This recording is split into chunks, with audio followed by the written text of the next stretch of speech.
இயேசு கிறிஸ்துவில் பிரியமான சகோதர சகோதரிகளே, ஆண்டின் பொது காலம் 25வது ஞாயிறை இன்று நாம் கொண்டாடுகிறோம். இந்த இறை வழிபாட்டு வாசகங்கள் வழியாக இறைவன் நமக்கு கொடுக்கிற செய்தி என்ன? நம்முடைய வாழ்க்கையில் நாம் எல்லாருமே தலைவர்களாக அல்ல, தொண்டர்களாக நாம் வாழ கற்றுக்கொள்ள வேண்டும் என்ற ஒரு அன்பான ஒரு படிப்பினையைத்தான் இன்றைய நற்செய்தி வழியாக ஆண்டவர் இயேசு கொடுக்கிறார். அதற்கு ஒரு சிறு கதை ஒன்றை உங்களோடு பகிர்ந்து கொள்ள விரும்புகிறேன். அது ஒரு துறவி மடம். அந்த துறவி மடத்திலே அன்றைக்கு ஒரு பெரிய தடபுடலான விருந்து ஒன்றை ஏற்பாடு செய்தார்கள். விருந்து ஏற்பாடு செய்யப்படுகிறது, எல்லாருக்கும் பரிமாறப்பட்டு துறவிகள் எல்லாமே அமர்ந்து அங்கே சாப்பாடு உண்டு கொண்டிருக்கிறார்கள். திடீரென்று பாதி வேளையிலே ஒரு பெரிய துறவி, வயதானவர் ஜான் என்கின்ற அந்த துறவி எழுந்து சென்று எல்லார்களுக்கும் பணிவிடை செய்ய ஆரம்பிக்கிறார். அப்பொழுது அங்கு அமர்ந்திருந்த துறவிகள் எல்லாரும் ஆச்சரியப்படுகிறார்கள், அதிர்ச்சி அடைகிறார்கள். காரணம், எல்லா இடத்துலையும் சீனியாரிட்டி கம்ஸ் ஃபர்ஸ்ட் என்று சொல்லுவாங்க.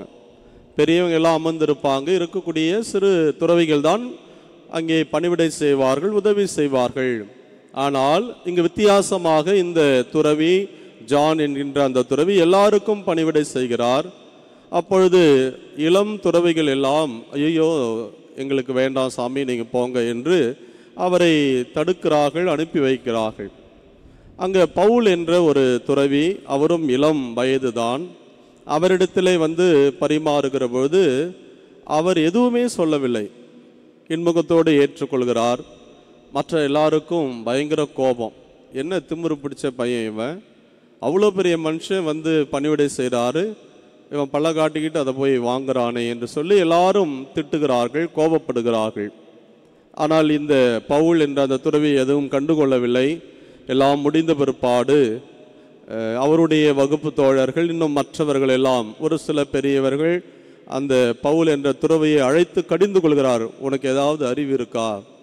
அவ்வளோ பெரிய மனுஷன் வந்து உனக்கு சர்வ் பண்ணுறாரு, நீ வேண்டாம், நாங்களாம் வேண்டான்னு சொன்னோம்ல, ஏன் உன்னால் அப்படி மறுக்க முடியல? நீ பாட்டுக்கு அதை ஏற்றுக்கொண்டாயே, இது சரியா என்ற ஆத்திரமான ஒரு கேள்வியை கேட்டபோது அவர் சொன்னார், அப்படி அல்ல, அதோ ஒரு பெரியவர், ஆனால் தன்னுடைய வாழ்வில் பணிவின் காரணமாக, அந்த பணிவிடை காரணமாக ஒரு பெரிய ஆசீர்வாதத்தை பெறுவதற்கு அவர் முயற்சி எடுத்தார்.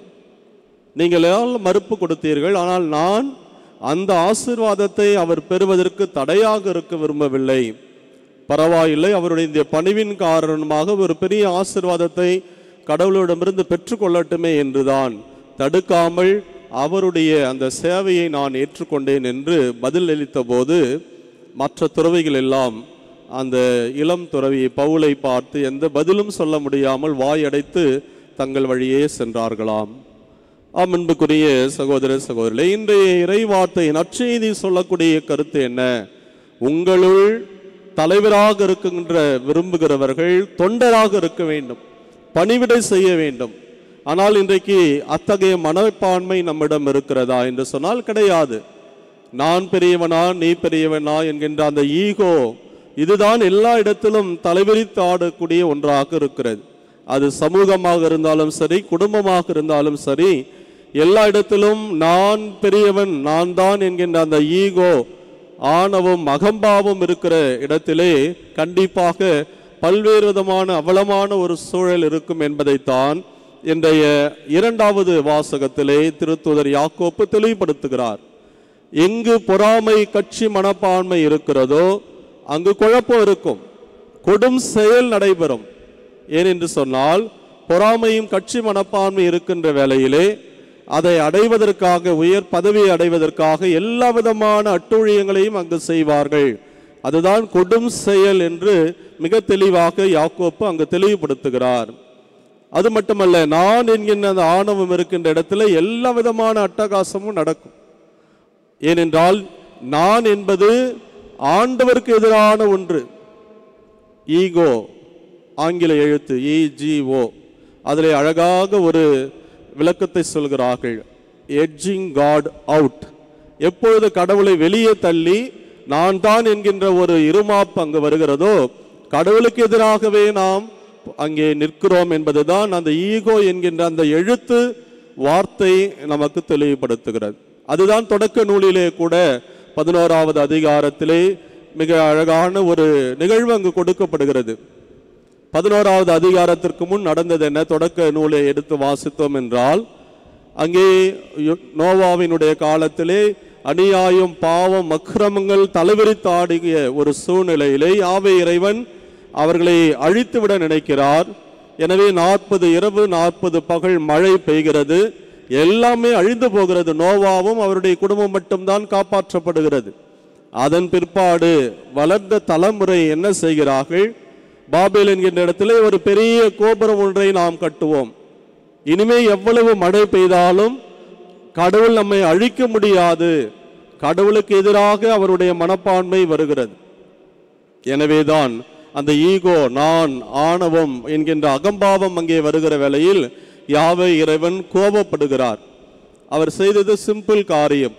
அங்க மொழி பிரச்சனை உண்டாக்கி விடுறார். நான் சொல்றது அவருக்கு புரியாது, அவர் சொல்றது இவருக்கு புரியாது, எல்லாரும் அடித்து கொண்டு ஆளுக்கு ஒரு திசையாக திக்கு திசை தெரியாமல் சிதறுண்டு ஓடினார்கள் என்பதுதான் அங்கே தொடக்க நூல் 11வது அதிகாரத்திலே சொல்லப்படுகிற ஒன்று. எனவே நான் என்கின்ற அந்த எண்ணம், ஆணவம், அகம்பாவம் இருக்கிறது என்பது கடவுளுக்கு எதிரான ஒன்று என்பதை தொடக்க நூலிலேயே நாம் பார்க்கிறோம். அதைத்தான் இன்றைய 2வது வாசகம் தெளிவுபடுத்துகிறது. குடும்பமாக இருந்தாலும் சரி, இல்லைக்கு நம்முடைய கிறிஸ்தவ சமூகமாக இருந்தாலும் இந்த நான் என்கின்ற அந்த ஆணவம் நம்மிடம் இருக்கக்கூடாது. தலைவர்களாக இருக்கிறவர்கள் எப்படிப்பட்டவர்களாக இருக்க வேண்டும்? நற்செய்தியிலே ஆண்டவர் சொல்கிறார், தொண்டராக நீ மாறு, பணிவிடை செய். பணிவிடை செய்வதன் வழியாக நீ அந்த தலைமைத்துவத்தை நீ ஏற்றுக்கொள்ள முடியும் என்பதை மிக அழகாக நற்செய்தியிலே ஆண்டவர் சொல்கிறார். ஆனால் ஆண்டவர் இயேசுனுடைய அந்த ஒரு சூழல் மிக பரிதாபமான ஒரு சூழல். அந்த மனுஷன் பாவம், தான் அடையப்படக்கூடிய வேதனை, துன்பம், சிலுவை சாவை பற்றி சீடர்களுக்கு சொல்லி கொண்டு வருகிறார்.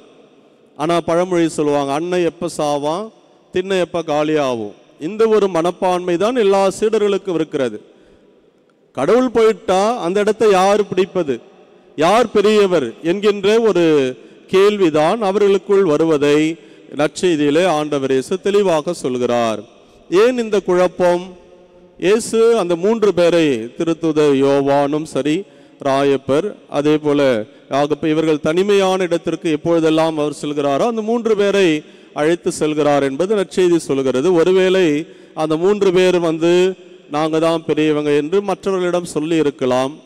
எனவே அது சீடர்கள் மத்தியிலே ஒரு குழப்பத்தை உண்டாக்கி இருக்கலாம். எனவே இயேசுவுக்கு அடுத்தது யார் வரப்போகிறார், அந்த இடத்தை யார் நிரப்புவது என்கின்ற ஒரு எண்ணம் அவர்களுடைய வருகிற பொழுதுதான் அவர்களிடையே வாக்குவாதம் வருகிறது. ஆனால் ஆண்டவர் சொல்கிறார், நீங்கள் தலைவராக இருக்க வேண்டும் என்றால் தொண்டராக மாறுங்கள், எல்லாருக்கும் கடையனாக சென்று நீங்கள் பணிவிடை செய்யுங்கள் என்ற ஒரு அன்பான கட்டளையை இந்த நற்செய்தியிலே ஆண்டவர் இயேசு கொடுக்கிறார். எனவே அன்புக்குரிய சகோதர சகோதரி, இத்தகைய அந்த தாழ்மையான தாட்சியான உள்ளம் நமக்கு வர வேண்டும். தொடக்கத்திலே அந்த துறவியினுடைய கதையை சொன்னது போல, அந்த துறவி தன்னுடைய தாட்சி என்ற அந்த பண்பினால் எல்லாருக்கும் பணிவிடை செய்து அதன் வழியாக ஒரு பெரிய ஆசீர்வாதத்தை அவர் பெற விரும்புகிறார். அதை முழுமையாக அந்த மற்ற இளம் துறவியும் அவருக்கு கொடுக்க அவர் விரும்பினார். நம்முடைய வாழ்க்கையிலும் கூட, குடும்பத்திலும் சரி, சமுதாயத்திலும் அத்தகைய ஒரு மனப்பான்மையை நாம் பெற்றுக்கொள்ள வேண்டும். யார் யாரெல்லாம் தாட்சியோடு இருந்தார்களோ அவர்கள்தான் உயர்த்தப்பட்டார்கள். அன்னை மரியாள் நம்முடைய திருத்தலத்தினுடைய பாதுகாவலி ஒரு பெரிய உதாரணம். அதையும் தாண்டி சமுதாயத்திலே அன்னை மரியாளுடைய பாடல், புரட்சி பாடல் சொல்வதென்ன? உள்ளத்தில் செருக்குற்றோரை சிதறடித்தார், ஆனால் தாழ்ந்தோரை உயர்த்தினார் என்று அன்னை மரியாளுடைய புகழ்ச்சி பாடலும் அதை தான் நமக்கு வெளிப்படுத்துகிறது. அவ்வளவு ஏன், அமெரிக்கா என்று சொன்னாலே எத்தனையோ அங்கே பிரசிடென்ட்ஸ் எல்லாம் இருந்திருக்கிறார்கள். ஆனால் அமெரிக்கா என்று சொன்னால் கண்முன் வருவர் அப்ரஹாம் லிங்கன். ஏன் அவ்வாறு அறியப்படுகிறார் என்று சொன்னால், அவருடைய பணி வாழ்வில் அவ்வளவு ஒரு தாட்சி. ஒரு முறை நியூயார்க் நகரில் அவர் சென்றபோது ஒரு நண்பர் அவரிடத்திலே சொன்னார், கடவுளும் நீங்களும் இருப்பதால தான் அந்த நியூயார்க் நகரம் இவ்வளவு ஒரு சிறப்பாக இருந்து கொண்டிருக்கிறது என்று சொன்னபோது அபிரகாம் லிங்கன் அதை ஏற்றுக்கொள்ளவில்லை. அவர் சொன்னார் சிரிச்சிட்டு, நீங்கள் சொல்றதில்ல பாதி உண்மை இருக்கு, பாதி பொய். கடவுள் இருக்கிறார் என்று சொல்லுங்கள், ஏற்றுக்கொள்கிறேன்.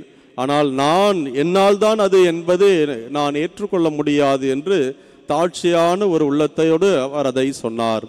அதனால் தான் வரலாற்றில் இன்றும் அவர் நினைவு கூறப்படுகிறார்.